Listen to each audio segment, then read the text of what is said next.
जय माता जी। मैं हूँ अर्चना तिवारी। स्वागत है हमारे चैनल में ज्ञान की बात विद अर्चना चिंतामणी में। कैसे हैं आप लोग? ये बताने के लिए कमेंट बॉक्स में हर हर महादेव जय माता जी ज़रूर लिखें। आप कहाँ से वीडियो देख रहे हैं? अगर मेरे चैनल पे आप नए हैं, तो हर नोटिफ़िकेशन आपको पहले प्राप्त हो, इसके लिए चैनल को सब्सक्राइब कर लें। अगर मेरा वीडियो आपको पसंद आता है, तो लाइक करना बिल्कुल ना भूलें। ज़रूर लाइक करें, वीडियो को इन तक देखें। उम्मीद है कि आपको हर ज्ञान की जानकारी होगी। मेरे साथ धर्म में आप भी जुड़ जाइए, शेयर करना बिल्कुल ना भूलें। आज का वीडियो है, मैं आपसे बात करने वाली हूँ कि आप घर में नवरात्रि के समय ऐसी कौन-सी 5 चीज़ें लाएँगे कि जिससे आपके घर की सुख समृद्धि बनी रहेगी, सौभाग्य में भी कमी नहीं होगी, चाहे कोई पुरुष करे, चाहे महिला करे। इससे पहले हम बात करते हैं कि नवरात्रि कब है, नवरात्रि का शुभ मुहूर्त, कलश स्थापना विधि, पूजा नियम क्या है? तो चलिए जानते हैं। सबसे पहले कि नवरात्रि 3 अक्टूबर से शुरू हो रही है आश्विन मास में। जो वैसे नवरात्रि 4 नवरात्रि होती है साल में, 2 नवरात्रि गुप्त होती है, जो हिंदी के कैलेंडर महीने से आती है, और 2 नवरात्रि चैत्र नवरात्रि और शारदीय नवरात्रि जो शारदीय नवरात्रि होती है, ये 2 नवरात्रि मेन नवरात्रि होती है। तो गुप्त नवरात्रि को योगी लोग तंत्र मंत्र विद्या को सिद्ध करने के लिए, गुप्त मंत्रों को सिद्ध करने के लिए ज़्यादातर रहते हैं। लेकिन आम जनता यानी सभी लोग सर्व सामूहिक जो होते हैं, वो ये चैत्र नवरात्रि और शारदीय नवरात्रि का व्रत करते हैं। कोई 9 दिन का रहता है, कोई चढ़ मतलब फर्स्ट और लास्ट रहता है, प्रथम और लास्ट अंतिम, और कोई-कोई ऐसा है कि जो पहले रह लेता है और बाद के 7वें दिन से रहता है, तो उसको भी 9 दिन का पुण्य फल की प्राप्ति होती है। अब जानते हैं कि कलश स्थापना विधि शुभ मुहूर्त क्या है? तो इस बार माता गुरुवार को यानी डोली पर गुरुवार को आने वाली माता पृथ्वी पर भ्रमण करने के लिए जब आती हैं, तो उनका जो सवारी होता है, सिंह होता है, शेर होता है, लेकिन बाघ तो उससे नहीं आती हैं, किसी और से आती हैं। तो ये चीज़ें दिन के हिसाब से उनका तय होता है। तो इस बार माता पृथ्वी पर गुरुवार को आ रही हैं और गुरुवार की सवारी डोली होती है, तो वो डोली पर चढ़ के आ रही हैं। तो इस बार महालक्ष्मी का स्वरूप है, और इस बार नवरात्रि में अगर आप ये 5 चीज़ें लाते हैं, तो सुख, सौभाग्य, अन्न-धन की कभी कमी नहीं होगी। तो सबसे पहले इसी बात को जानते हैं कि कलश स्थापना विधि क्या है शुभ मुहूर्त? तो शुभ मुहूर्त कलश स्थापना विधि 2 बार, इस बार 2 बार दिया हुआ है माता के अनुसार। तो पहला है कि आप 6:15 से 7:02 तक कलश स्थापना पूजा का नियम विधि कर सकते हैं। इसके बाद दूसरा मुहूर्त है जो दोपहर का समय जाएगा, तो वो है 11:46 यानी 46 मिनट से 12:33 तक, साढ़े 12 मान लीजिए, 12:33 तक। तो ये शुभ मुहूर्त है कलश स्थापना का।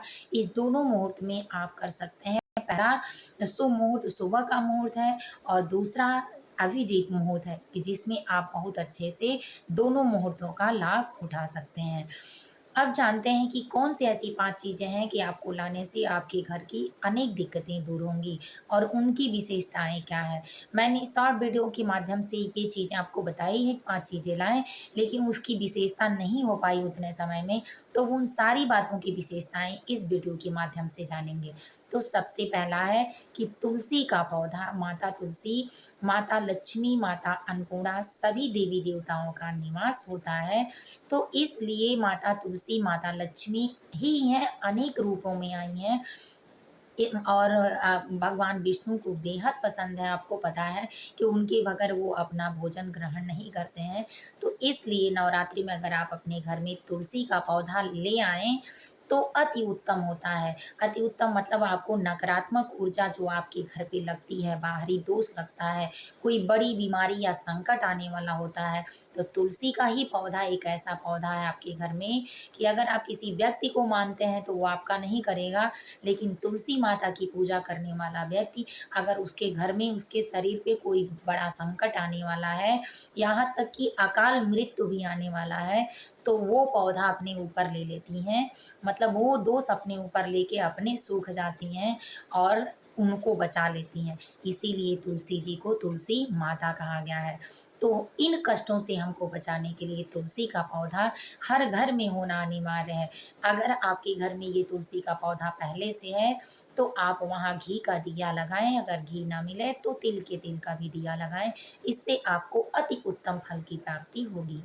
अब दूसरा जानते हैं कि लक्ष्मी जी का फ़ोटो, कैलेंडर, मूर्ति आप जो ले आ पाएँ, तो कैसा ले आएँगे? तो सबसे पहले इस बात को जानते हैं कि आप लक्ष्मी जी का फ़ोटो जो भी ले आएँगे, तो चलती हुई लक्ष्मी का फ़ोटो नहीं ले आएँगे। क्योंकि लक्ष्मी आपके घर से टिकेंगी नहीं, आएँगी पर चली जाएँगी। आप बैठी हुई लक्ष्मी का मतलब निवास स्थान पे बैठी हुई लक्ष्मी जी का फ़ोटो ले आएँ कि जिसमें भगवान विष्णु अपने सैया पर ऐसे सो रहे हैं और माता लक्ष्मी उनका ऐसे पैर दबा रही हैं। वो वाला फ़ोटो लाने से घर के अंदर की तरफ मुँह करके अपने मंदिर में लगाएँ, जिससे आपके घर में लक्ष्मी आएँगी और जाएँगी कभी नहीं। ये चीज़ें आपको बहुत कम लोग बताते हैं, इसीलिए मैं छोटी-छोटी बातों का भी वीडियो उसी बात पर बनाती हूँ कि जो आपके लिए उत्तम और बहुत अच्छा साबित हो। तो इसलिए आप इस तरह का मूर्ति, फ़ोटो, कैलेंडर जो भी लाते हैं वो लाएँ। तो आपके ऊपर माता लक्ष्मी की कृपा बनी रहेगी और लक्ष्मी जाएँगी नहीं तो आपके घर का दुःख, दरिद्र, क्लेश कभी नहीं रहेगा, सब समाप्त हो जाएगा। सदा के लिए जिस घर में लक्ष्मी निवास करती हैं, वहाँ अनेक प्रकार की बुद्धि, धन दौलत, विद्या, मान सम्मान सब कुछ आता है। आपको अच्छे से पता है कि जिसके घर में धन की कमी नहीं होती, उसके वहाँ सम्मान की कमी नहीं होती और दुनिया में सब कोई उनका नाम लेता है। तो अब तीसरा आप जानेंगे कि सौभाग्य की सामग्री। सौभाग्य में सिंदूर, बिंदी, चूड़ी, कंगन, बिछुआ, पायल, महावर, मेहंदी, काजल, लिपस्टिक, ये जितनी भी चीज़ें 16 श्रृंगार की होती हैं, ये सारी चीज़ों को आपको नवरात्रि में अपने घर लाना चाहिए। आपको लाने मात्र से ही माता दुर्गा का आशीर्वाद प्राप्त होता है और सौभाग्य में आपके वृद्धि होती है, क्योंकि नवरात्रि का समय शुभ होता है और 24 घंटे भगवान का दरवाज़ा खुला रहता है, तो उस समय किया हुआ शुभ काम हमेशा शुभ फल देता है, मंगलकारी, सौभाग्यकारी होता है। तो इसके लिए अखंड सौभाग्य की प्राप्ति के लिए सौभाग्य का सामान ज़रूर ले आएँ। अब उसको माता को अर्पित करना चौथे नंबर पे है कि उसको माता जी को अर्पित करने से आपके सौभाग्य की, सुख समृद्धि की, सद्बुद्धि की वृद्धि होती है, आयु की वृद्धि होती है, आपके पति की लंबी उम्र होती है और गृह क्लेश जो होता है दूर होता है। तो इसलिए और पाँचवाँ है सबसे बड़ा कलश। आप तांबे का कलश लाएँ, चांदी का कलश लाएँ, काँसे का कलश लाएँ या मिट्टी का लाएँ। लेकिन कलश की स्थापना, कलश रखना ये सबसे ज़्यादा शुभ माना जाता है। माता जिस घर में कलश स्थापना होती है, माता की 9 दिन विधि पूर्वक पति-पत्नी के साथ पूजा होती है, आई मीन गाँठ जोड़ के, उसके घर में दोनों के बीच में कभी खटास नहीं होता।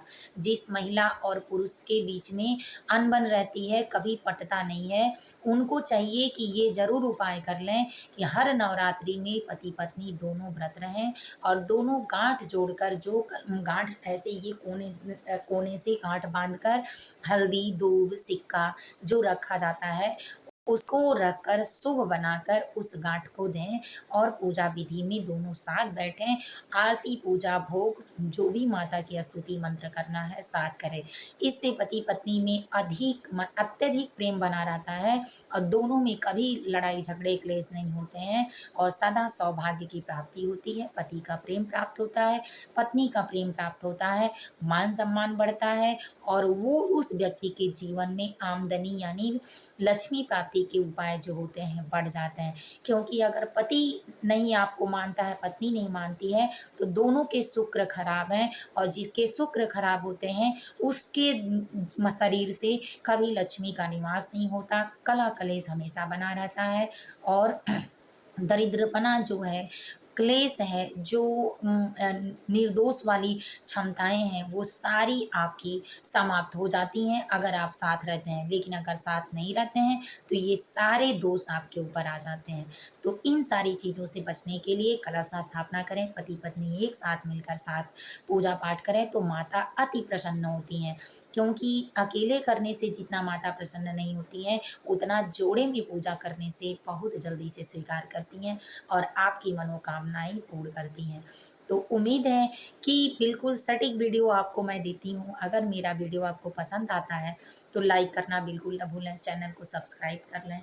जय माता जी, हर हर महादेव, सुखी रहें, संपन्न रहें अपने घरों में। फिर मिलेंगे एक नए वीडियो के साथ, एक नए ज्ञान के साथ। जय माता जी।